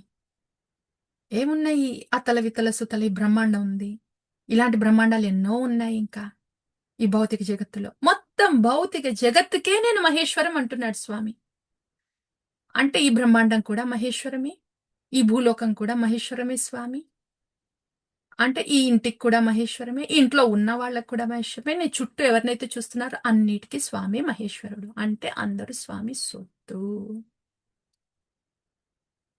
అది వాళ్ళు నా సొత్తు కాదు. నేను చెప్తే వినడానికి, నాకు కావాల్సినట్టు ఉండడానికి. నా సొత్తు కాదు. వాళ్ళని స్వామి సంబంధితంగా చూడాలి. అది సర్వలోక మహేశ్వర. సుహృదం సర్వభూతానాం. స్వామి ఆ! మొత్తం ఈ నైమిత్తిక ధర్మాల్ని, సేవల్ని కూడా గురుకృష్ణులకి ప్రీతిపాత్రంగా ఉండాలి అని. అండ్ అంతటా అందరిని కూడా స్వామి సొత్తుగా చూడాలని. ఈ శక్తంతా ఎక్కడి నుండొస్తుంది స్వామి? చూడాలనే ఉంది. నీకు ప్రీతికరంగా చెయ్యాలనే ఉంది. ఎక్కడి నుండొస్తుంది స్వామి ఈ శక్తి? సుహృదం సర్వభూతానాం. అందరి భూతాల్లోనూ, అందరి ఆత్మల్లోనూ నేను హృదయాల్లో తిష్టేసుకొనున్నాను. నేనే అందరికీ సుహృదం. శ్రేయోభిలాషిని. ఎప్పటికీ నేనే వాళ్ళకి శ్రేయోభిలాషిని. ఏకైక ఇటర్నల్ సనాతనమైన శ్రేయోభిలాషిని. భగవంతుడు లోపల కూర్చొనున్నాడు పరమాత్మ. ఎంత శ్రేయోభిలాషి అంటే మనము మాయ వెనకాల పరిగెడుతుంటే, మన వెనకాల పరిగెడుతున్నాడు భగవంతుడు పరమాత్మ రూపంలో. అయ్యో! అటెందుకెళ్తున్నావు? అదంతా దుఃఖమయము. నేను నీ వెనకాలే వస్తున్నా. నీ పక్కనే ఉన్నా. నా వైపు చూడు. నీ దుఃఖమంతా పోతుంది. ఇట్లా జన్మలు ఇన్ని శరీరాలు వదిలేసి శరీరాలు తీసుకుంటే అన్ని శరీరాల్లోనూ, అన్ని జన్మల్లోనూ మనతో ఉన్న ఏకైక అభిలాషి ఎవరు? శ్రేయోభిలాషి ఎవరు? The lord in the heart పరమాత్మ. ఆ ఒక్క విషయము జ్ఞప్తికి తెచ్చుకుంటే, ఆ ఒక్క విషయము గమనిస్తే భగవంతుడు చెప్తున్నాడుగా, నేనే సుహృదం. నీ హృదయంలో కూర్చొని ఉన్నాను. నీతో ఎప్పుడు ఉన్నాను. నీకేమేం మొర ఉందో నాతో పెట్టుకో. నేనున్నాను నీకు అని చెప్తున్నాడు భగవంతుడు. సో, నువ్వు భోక్తారాం యజ్ఞ తపసాం చేయాలంటే, లోక మహేశ్వరం అనే దృక్పథం కావాలంటే, నువ్వు నా దిశలో తిరుగు. నన్ను శరణు తీసుకో. హరే కృష్ణ, హరే కృష్ణ, కృష్ణ కృష్ణ, హరే హరే. హరే రామ, హరే రామ, రామ రామ, హరే హరే అనే భావనతో నీ జపం చెయ్యి. శ్రీల భక్తివినోద్ ఠాకూర్ చెప్తారనమాట. మనము ఇట్లా నామ జపం చేస్తున్నప్పుడు ఏం చెప్తాడంటే ఆచార్య, స్వామి హృదయంలో కూర్చున్న స్వామి నామ రూపంలో వచ్చి నాలుక మీద నాట్యమాడుతున్నాడు స్వామి అని చెప్తాడు శ్రీల భక్తి వినోద ఠాకూర్.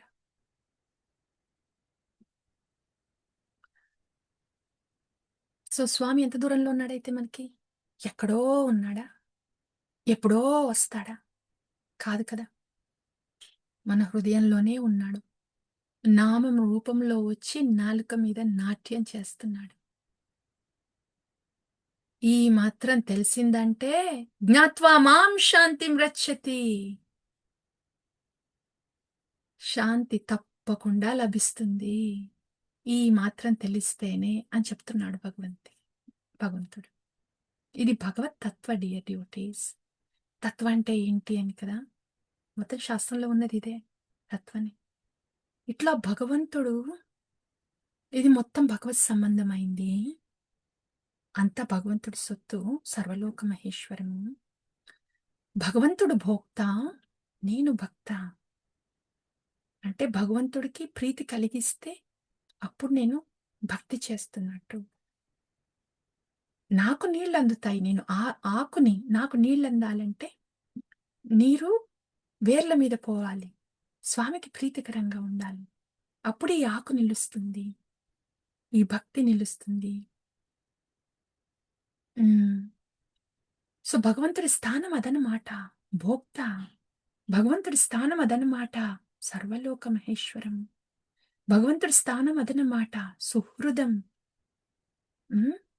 మన హృదయంలోనే కూర్చొని నామం రూపంలో నాలుక మీద నాట్యం ఆడుతున్నాడనమాట. ఓ భగవంతుడంటే ఇట్లా అన్నమాట, ఇదనమాట. ఎక్కడో లేదు, ఈ రూపంలో ఇట్లా నా జీవితంలో, నా ఉనికిలోనే ఉన్నాడు భగవంతుడు. నా ఆలోచనలో, నా ఉనికిలో, నా జీవితంలో నాతోనే ఎల్లప్పుడూ ఉన్నాడైతే భగవంతుడు. ఇది భగవత్ తత్వ లోపలికి ఇంకడం అంటే. అప్పుడేమనిపిస్తుంది? అరే ఇప్పటి వరకు నేనేదో ఆలోచిస్తున్నా కదా, ఏదో బాధపడదాం అనుకున్నాను. దేని గురించో భయమేసింది. దేని గురించో ఆలోచన పెట్టాలనుకున్నా. ఏదో అవుద్దా లేదా అని ఉండింది. అదంతా ఏమైంది? ఆ ఆలోచన అంతా ఏమైంది? భగవంతుడి గురించి ఇట్లా వింటుంటే? భగవత్ తత్వ తెలిసినప్పుడు జ్ఞాత్వా మాం శాంతిం రచ్చతి. ఆ శాంతి అనేది వచ్చి కూర్చుంటుందంతే. ఇట్లా భగవంతుడి గురించి తెలిసినప్పుడు. ఇట్లా ఈ ఉద్దేశంతో, ఈ భగవత్ తత్వంతో మన జపం జరుగుతున్నప్పుడు, ఓ భగవద్గీతలో స్వామి ఇట్లా చెప్పాడు. ఆ స్వామి హృదయంలో ఉన్న స్వామి ఇట్లా నామరూపంలో వచ్చి నాట్యమాడుతున్నాడు నాలుక మీద.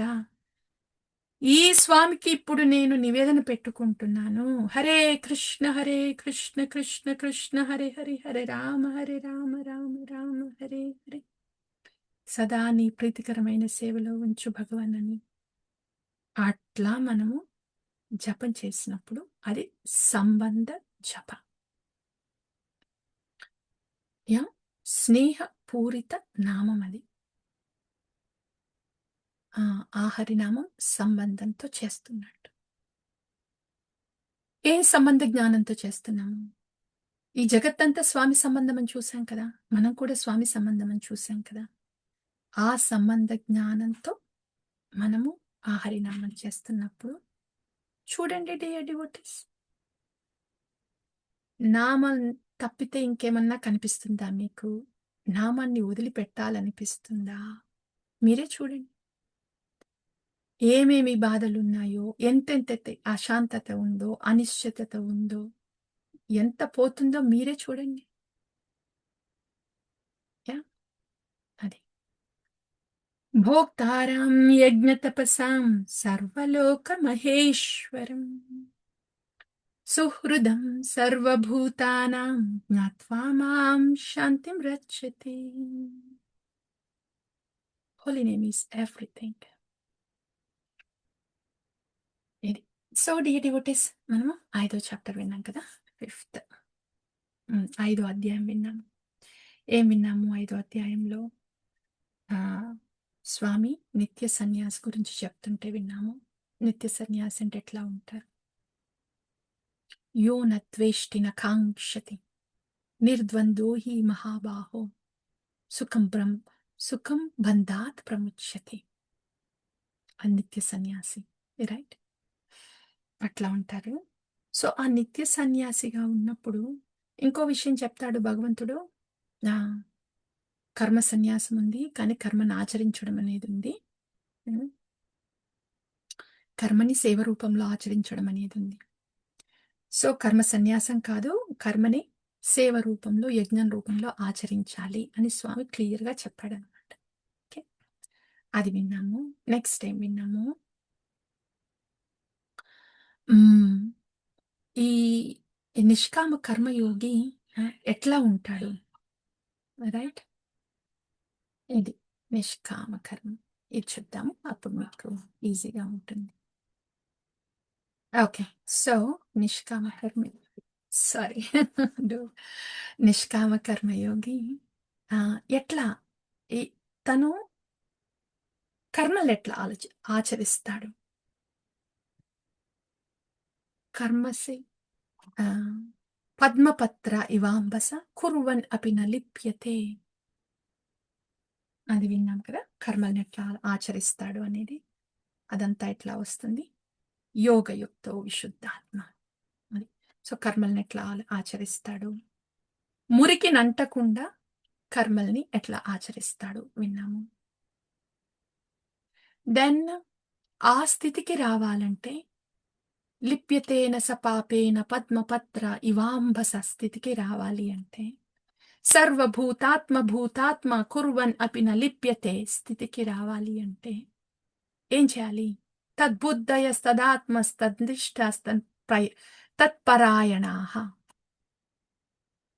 బుద్ధి, మనసు, విశ్వాసం అన్ని భగవంతుడి దిశ మీద పెట్టి భగవంతుడికి తీసుకొని భగవద్ జ్ఞానం అందుకున్నప్పుడు దెన్ మన కల్మషం అంతా తొలగి గచ్చంతి అపునరావృత్తం అవుతుంది. అది విన్నాను. అటువంటప్పుడు మన విజన్ ఎట్లా ఉంటుంది, మన దృక్పథం ఎట్లా ఉంటుంది? ఏది చూసినా ఎటు చూసినా కూడా అందరిలో ఉన్న కృష్ణుడి దర్శనమే అవుతుంది. విద్యా వినయ సంపన్ని. అది. దెన్ ఇట్లా ఇంతటి నిష్ఠతో రుచితో ఉన్నప్పుడు భక్తిలో వాళ్ళు లోపల వాళ్ళ పరిస్థితి ఎట్లా ఉంటుంది, బయట ఎట్లా ఉంటారు? లోపల స్థిర బుద్ధి అసమ్మూఢో బ్రహ్మణి స్థిత. కృష్ణ సంబంధంలో, కృష్ణ తత్వజ్ఞానంలో బాగా రూటెడ్ పాతుకుపోయి ఉంటుంది లోపల.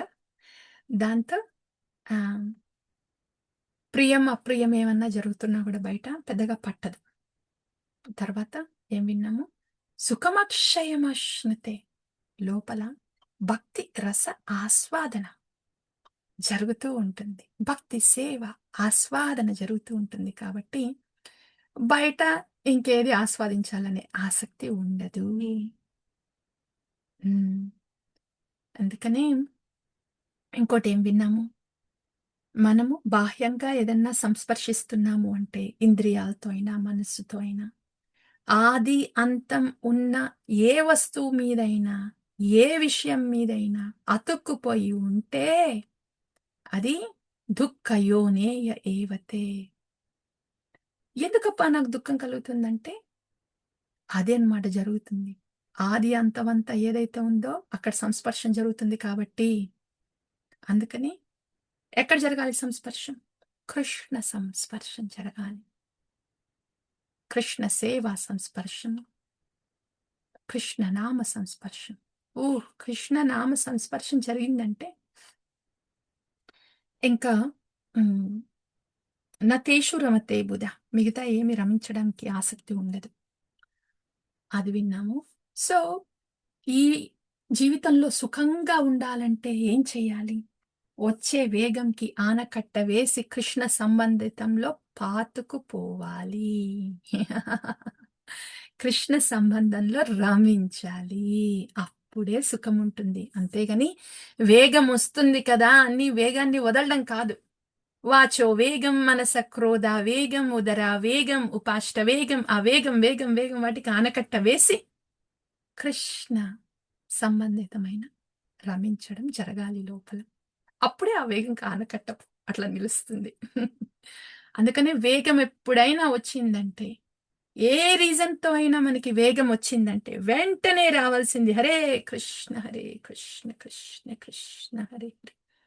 హరే రామ, హరే రామ, రామ రామ హరే హరే. అదే ఆనకట్ట, అదే భగవత్ భావన రమించడం అవుతుంది. ఆ ఆనకట్టే మనకి భగవత్ ఆస్వాదం కూడా ఇస్తుంది. అది విన్నాను. ఇంకా తర్వాత భోక్తారాం యజ్ఞ తపస్సం, భగవత్ తత్వ గురించి విన్నాము. ఆ భగవత్ తత్వతో నామాన్ని జపిస్తే ఏమవుతుందో విన్నాము. Right, that's all creativities. ఇంతే, ఇట్స్ ఆల్ యూస్ నౌ. మనకి లైఫ్లో ఇలాంటి పరిస్థితి, జీవితంలో ఏ పరిస్థితి ఎదురైనా కూడా భగవద్గీతలో ఏముంది అది మనకి దారి చూపిస్తుంది అనమాట. ఎందుకంటే భగవద్గీతలో తత్వజ్ఞానం ఉంది. సో ఏ క్వశ్చన్కైనా కూడా మనకి దానిలో ఆన్సర్ ఎందుకు ఉంటుందంటే అది తత్వజ్ఞానం మీద డిపెండ్ అయి ఉంటుంది కాబట్టి. సో ఇప్పుడు మనకున్న ఈ క్వశ్చన్ ఉంది, దీనికి భగవద్గీతలో ఆన్సర్ ఏముంది? భగవద్గీతలో 7th చాప్టర్లో 9th చాప్టర్లో చెప్తాడనమాట స్వామి. అంతవంతు ఫలంతేషం యః ప్రయతి స్వల్పమేధశ దేవాన్ దేవయతో యంతి మద్భక్తాం యాంతి మామపి. సో 7th చాప్టర్లో 9th చాప్టర్లో పరదేవత గురించి చెప్తారు. అంటే అందరూ దేవతలు ఉన్నారు. శ్రీకృష్ణుడైన విష్ణుమూర్తి విష్ణుతత్వ, విష్ణువైన కృష్ణుడైనా కూడా విష్ణుతత్వ. సో విష్ణుతత్వ ఒక పూజ, రైట్? విష్ణువైనా కృష్ణ అయినా కూడా. సో కృష్ణుడి పూజ ఏమంటే విష్ణువుని ఆప్యులెంట్గా స్వామి వైభవాన్ని ఆరాధిస్తూ చేస్తున్నప్పుడు అది విష్ణు పూజ అవుతుంది. స్వామి యొక్క మాధుర్యాన్ని ఆరాధిస్తూ చేస్తున్నప్పుడు అది కృష్ణ పూజ అవుతుంది. బట్ రెండు విష్ణుతత్వ. మిగతా అన్నీ కూడా, మిగతా వాళ్ళంతా కూడా విష్ణుతత్వ తర్వాత వచ్చేది శక్తితత్వ. శక్తితత్వ అండ్ శివుడి తత్వ. వాళ్ళు జీవతత్వ కాదు. సో అమ్మవారైనా కూడా శివుడైనా కూడా వాళ్ళు జీవతత్వ కాదు. మిగతా వాళ్ళందరూ బ్రహ్మ, ఇంద్ర, చంద్ర, మిగతా ఇంకా ఎవరైనా కూడా జీవతత్వం అన్నమాట. సో ఏం చెప్తున్నాడంటే భగవంతుడు, పరదేవత పూజ ఏది చేసినా కూడా వాళ్ళు నాకు చేస్తున్నట్టే, కానీ కరెక్ట్ విధంగా కాకుండా తప్పుడు విధంలో జరుగుతుంది. నాకు డైరెక్ట్గా చేయకుండా ఇండైరెక్ట్గా చేస్తున్నారు.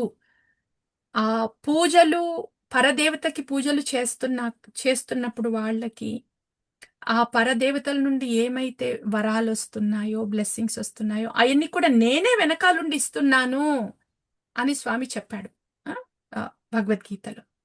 అదొకటి. రెండోది, అందరు దేవతలు ఇప్పుడు వింటాం కదా 11వ అధ్యాయంకి వచ్చినప్పుడు, విశ్వరూపంలో అందరు దేవతలు, బ్రహ్మ, శివ, మొత్తం జగత్తులో ఉన్న అందరు దేవతలు కూడా ఆ విశ్వరూపంలో ఉన్నారనమాట. అంటే కృష్ణుడిలోనే ఉన్నారు.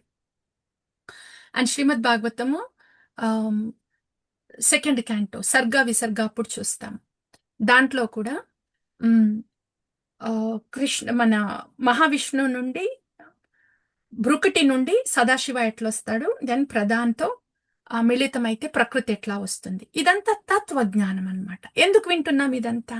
ఇగో ఇట్లాంటి ఆలోచన వచ్చినప్పుడు, అరే నేను పరదేవతల్ని పూజించానే, పరదేవత అంటే ఇప్పుడు కృష్ణుడు కాకుండా విష్ణు కాకుండా ఇంకా పరదేవత అనమాట. ఎవరిని పూజించానే, ఇప్పుడు వాళ్ళ పూజ జరగకపోతే వాళ్ళకి నేను అపరాధం చేస్తున్నానా అనే ఆలోచనప్పుడు అది అపరాధం కాదు.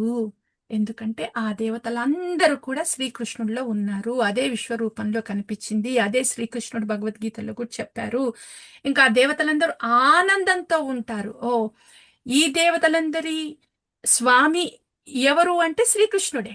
ఓ అయితే ఈ జీవుడు యాక్చువల్గా మనం అనుకుంటున్నాము, అరే పరదేవతల్ని పూజించాం కదా, ఇప్పుడు శ్రీకృష్ణుని పూజిస్తే ఎట్లా అని. కానీ తత్వ ఏంటంటే ఆ పరదేవతలు మనల్ని శ్రీకృష్ణుడి చరణాల దగ్గర తీసుకొని వచ్చారు. బికాజ్ వాళ్ళు ఆరాధించేది కూడా దేవాది దేవుడు శ్రీకృష్ణుని కాబట్టే అని ఎవరు చెప్తున్నారు? భగవద్గీతలోనే ఉంది. అని ఎవరు చెప్తున్నారు? శ్రీమద్ భాగవతం అమల పురాణంలోనే ఉంది. ఇదేదో మన సెంటిమెంటల్ గా మైండ్ తో చెప్పింది కాదు కదా. సో ఆ తత్వ ఆధారితంగా చూసినప్పుడు మనకి ఏ సంశయం అయితే ఉందో ఆ సంశయం పోతుంది. దాంతో మనకి ఓ అయితే నేను ఎవరికేం అపరాధం చేయట్లేదు. అందరి పూజలు ఆ, నేను ఇప్పుడు శ్రీకృష్ణుడిని పూజిస్తుంటే నామాన్ని తీసుకుంటే దెన్ అదందరి దేవతలకు కూడా ప్రసన్నంగా ఉందన్నమాట. వాళ్ళే నన్ను ఈ శ్రీకృష్ణ భక్తి దగ్గర తీసుకొచ్చారన్నమాట అనే విషయం మనకు అర్థమవుతుందన్నమాట. అప్పుడు ఆ does that help Mataji? So మనం ఏమి అపరాధం చేయట్లేదు. Yes, yes, వాళ్ళు Mataji. తీసుకొస్తేనే అసలు మన శ్రీకృష్ణుడి భక్తి ఈజీ కాదు మాతాజీ. అదే దట్ ఈస్ అదే. మనుష్యానాం సహస్రేషు కశ్చిత్ యతతి సిద్ధయే యతతం అపి సిద్ధానాం కశ్చిన్ మాం వెత్తి తత్వతః. విష్ణు భక్తే కష్టము, అలాంటిది శ్రీకృష్ణ భక్తి ఇంకా కష్టము. ఎందుకంటారా? విష్ణు భక్తి చేసేటప్పుడు దంపతులైనా కూడా కలిసి విష్ణు భక్తి చేస్తే, మన పృథుమహారాజు ఉన్నారు. పృథుమహారాజు అడవులకి వెళ్ళినప్పుడు, వానప్రస్థంకి వెళ్ళినప్పుడు తన సహధర్మచారిని తీసుకొని వెళ్ళారు. వాళ్ళిద్దరూ కలిసి వైకుంఠానికి వెళ్ళారు. అది విష్ణు భక్తిలో పాసిబిలిటీ ఉంటుంది. వైకుంఠ లోకంలో కూడా దంపతులు ఉంటారు. వాళ్ళు విష్ణు ఆరాధితులే. అది విష్ణు భక్తిలో ఉంది. కృష్ణ భక్తికి వచ్చిందా, గోపికలు ఏం చేశారు? అది అహైతుకి యయాత్మ అహైతుకి అప్రతిహత ఏనాత్మ సుప్రసీదతి. ఆ భక్తి ఇంకా కష్టతరమైంది. అంటే ఉమ్, అన్నిటినీ ఏది అడ్డం వచ్చినా కూడా, అంటే ఆ బంధాలకు సంబంధించి అన్ని బంధాల కంటే కూడా నీ బంధమే నాకు కావాలి కృష్ణ అని అనుకున్నప్పుడు కృష్ణ భక్తి వస్తుందన్నమాట. గోపికలు చేసింది అదే కదా. సో అందుకని కృష్ణుడి భక్తి ఇంకా కష్టతరమైంది విష్ణు భక్తి కంటే కూడా. ఇవి మనం అనుకుంటే వచ్చేది కాదు, మనం చేస్తే వచ్చింది కాదు, మనం మనం మొదలు పెట్టే అయ్యే భక్తి కాదు ఇది. మనకి ఇవ్వబడింది. ఇదివరకు ఎవరెవరికైతే ఏమేమి పూజలు చేసామో, పరదేవత పూజలు చేసామో, ఆ పుణ్యాలన్నీ సుకృత అంతా అంతంత కట్టుకొని మనకి ఈ ఆధ్యాత్మిక ఆ, జ్ఞానం తెలుసుకోవాలని లోపల ఉత్సుకత ఏర్పడి ఈ భక్తి ఇట్లా మొదలైంది. ఇదే కదా మనం ఇప్పుడు విన్నది. సో మనకి ఇది జరుగుతుంది. ఈ భక్తి ఇట్లా స్వామి జరిపిస్తున్నాడు. సో ఇందులో అపరాధం ఏదీ లేదు, ఆనందమే. ధన్యవాదాలు మాతాజీ. ఇదే అంటే అదే కొంచెం కన్ఫ్యూజన్. ఎనర్జీ ఏదైతే కృష్ణుడు కృష్ణుడిపై భక్తి ఉందా, రాధాదేవిపై భక్తి ఉందా, ఓకే నో ప్రాబ్లం. బట్ సేవ జరుగుతుందా లేదా, సేవ జరుగుతుందా లేదా, నామం మీద దృష్టి ఉందా లేదా, ఇది ఇంపార్టెంట్ ఇప్పుడు మనకి. సేవ జరుగుతుందా, నామం మీద ఎంత మాత్రం దృష్టి ఉంది, నా సేవా భావం ఎంత ఉంది లోపల. అదనమాట. రాధాదేవి మీద ఎక్కువ భక్తి అంటే ఏంటి అర్థము? రాధాదేవి శుద్ధ భక్తికి ప్రతిరూపం. ఓకే, రాధాదేవి ఇష్టదైవమైతే ప్రణమిల్లు తల్లికి, ఎస్ శుద్ధ భక్తితో నన్ను స్వామి సేవలో ఉంచు తల్లి, వెరీ వండర్ఫుల్. కృష్ణుడే ఆరాధ్య దైవమైతే కృష్ణుని కూడా స్వామి. హరే కృష్ణలో హరే కృష్ణ, హరే అంటే శ్రీమతి రాధారాణి, దెన్ కృష్ణ. శ్రీకృష్ణుడికి ఎటువంటి సేవ అందాలో శ్రీమతి రాధారాణికే తెలుస్తుంది. సో కృష్ణుడికి కృష్ణుడు ఇష్టదైవం అయితే కృష్ణుడు రాధాదేవి దగ్గర పెడతాడు మనల్ని. ఎందుకంటే రాధాదేవికే బాగా తెలుస్తుంది కృష్ణుడికి ఎటువంటి సేవ కావాలి అనేది. రాధాదేవి ఇష్టదైవం అనుకోండి. అప్పుడు రాధాదేవి ఎక్కడ పెడుతుంది? కృష్ణుడి పాదాల దగ్గర పెడుతుంది. ఎందుకంటే తను సేవ చేసేది కూడా ఆ పాదాలకే కదా! అది. సేవ జరుగుతుందా లేదా? కృష్ణ సేవ జరుగుతుందా లేదా? కృష్ణ ధ్యానంలో ఉన్నామా లేదా? రాధాకృష్ణ ధ్యానంలో ఉన్నామా లేదా? No problem. శ్రీకృష్ణుడు సూర్యుడైతే రాధిక, శ్రీ రాధిక సూర్యరశ్మి. సో, విడదీయలేదు. ఏది రైట్ అనడానికి లేదు. 2 అందులో మనం హరే కృష్ణ యుగళమూర్తి ఆహ్, సేవలో ఉంటాం. సో, విడదీయరానిది. శ్రీకృష్ణుడిని కొలిచిన వాళ్ళు తప్పకుండా రాధాదేవి చరణాల దగ్గర పెడతాడు స్వామి. రాధాదేవిని కొలిచిన వాళ్ళు తప్పకుండా శ్రీ రాధిక శ్రీకృష్ణుడి సేవలో చరణ సేవలో పెడుతుంది. రైటా రాంగా లేదు. 2 రైటే.